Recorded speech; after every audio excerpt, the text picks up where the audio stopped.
Hello, Old School Gamer 1971 here, greetings one and all, especially to you, Millie and Lloyd. Today my third hour thoughts is on Hello Neighbour. I've been playing this game for around 3 hours and this is what I think.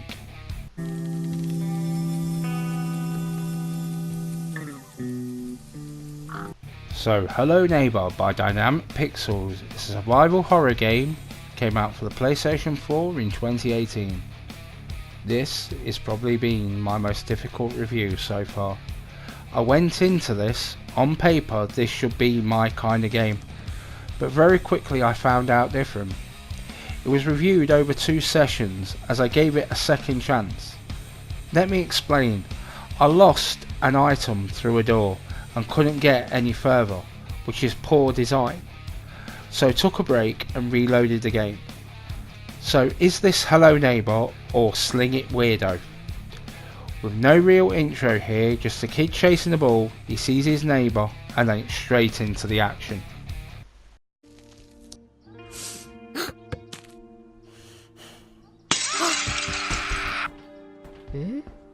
Huh?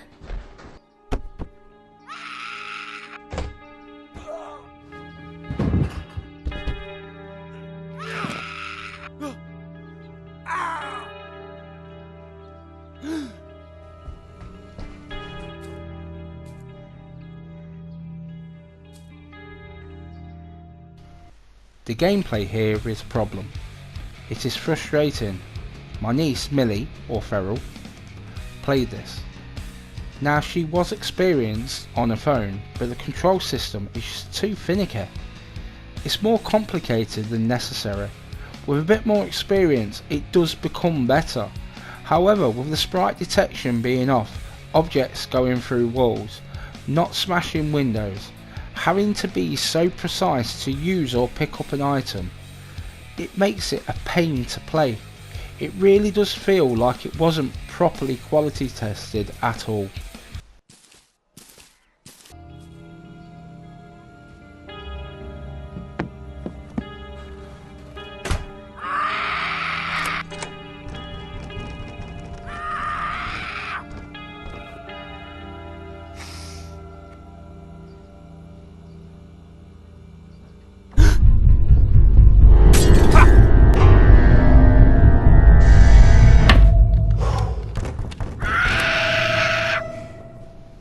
Atmosphere wise it does a little better. It is good while he is chasing you.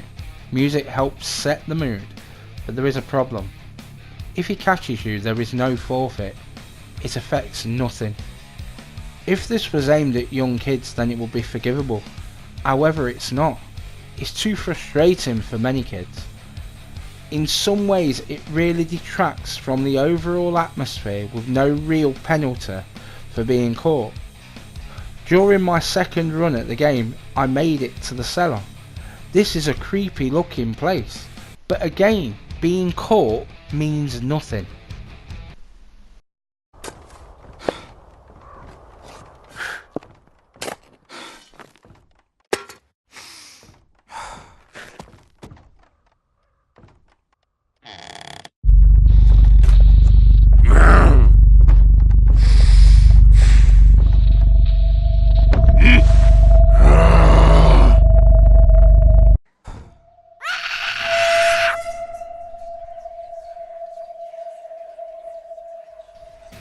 Combat is pretty much throwing things in defence, which is fun for a while, but not forever.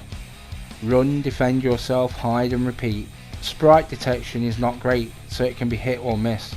However, again, being caught means nothing, so you may as well just run at it until you succeed. This makes combat pretty much just for jolly.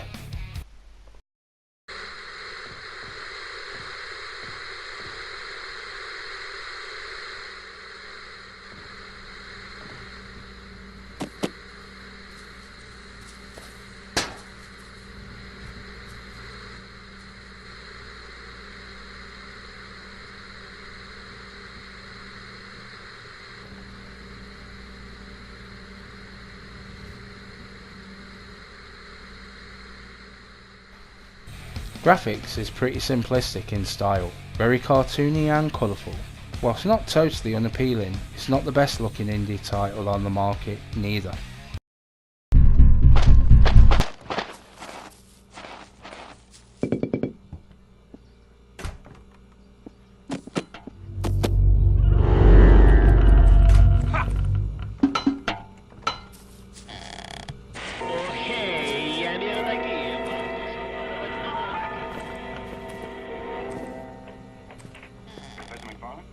Yes, what is it?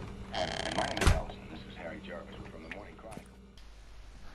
Sound is it does what it says on the tin. To be fair, the sound and music are okay. The sound is atmospheric though, nothing amazing. But that's what I felt about the game as a whole. Now he's gonna move like right along to McGregor. That's his whole life, you know.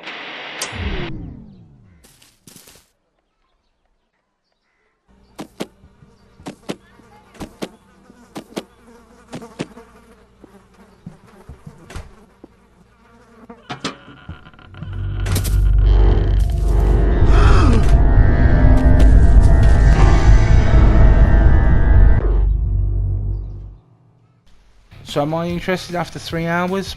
Yes and no. I would return to the game, but only under certain circumstances. Wet and windy Sunday morning, nothing else to play. Don't get me wrong, I get this as a 7 age restriction, but feel the complicated controls and frustrations will be too much for most children. This could be remedied in a later update, but something tells me not to hold my breath. The second time was a much better experience, but cannot change the controls. Just hope that Hide and Seek prequel, which is coming to the PlayStation 4, tightens up the controls and the whole experience is improved. But all of this is a pity, as it was a good premise, just poorly executed. So it's a weirdo until cured or it moves. So that about wraps it up. I hope you all have a good day, and if this has been helpful in any way, like, comment, share and subscribe. It helps the channel grow, it makes an old man happy. Old School Gamer 1971 signing off.